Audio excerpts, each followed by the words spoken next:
Okay.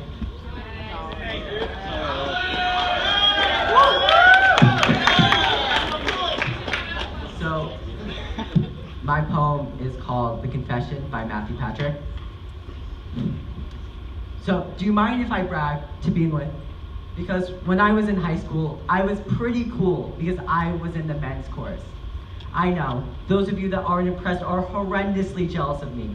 I too would be jealous of someone who was the president of a club of men who got together at 6:30 in the morning to sing. I know, super cool stuff. So it's my sophomore year and I'm setting up my chairs and I look around to see that there's this new freshman that I've never seen before. He's sitting off on his own, not really talking to anyone. But I'm the president of the club, so I gotta make sure that everybody's having a good time. So I walk over to him and I quickly learn that his name is Mark. And Mark is a pretty funny kid. But at the same time, he's a bit overweight, he has this high tenor voice, a little crackly at times, and he has this extreme turnout when he walks, almost sort of like a duck walk. But at the same time, he's one of the most sweetest, most genuine kids I could ever meet. He's fantastic. And Mark and I quickly become fast friends. In the first conversation, he tells me that he's into drama.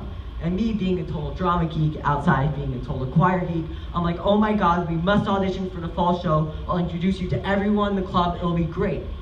Auditions come and go, and Mark gets a minor part in that fall show, which is fantastic for a freshman, and I get the nerd role. Because of course, I get the nerd role. But anyways, that's the tone of our lives for the next 2 years, theater and choir. So fast forward to my senior year, and we're on the bus driving back from a choir show. And out of the blue, Mark turns to me and says, hey Matt, I have something important to tell you.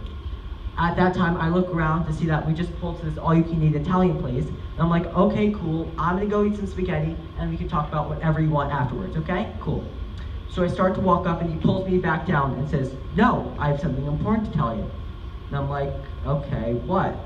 What's up? He says, thank you. And I'm like, thank you for what? Thank you for saving my life. That's what he says to me on the bus ride back. Because 2 years ago, the week that I introduced myself to him, he had been planning to commit suicide that weekend. He had the plan all made out. People were making fun of him for his height, his weight, and the way he talked. People kept ostracizing him for these insignificant differences, and it made him want to take his own life. He felt like everyone had given up on him. Everyone except for apparently me, who, just because I was trying to be nice, just because I was trying to be inclusive, went over one morning and said, hey, I'm Matt, what are you into? A conversation as simple as that at 6:15 in the morning at choir rehearsal is the difference between Mark living and dying.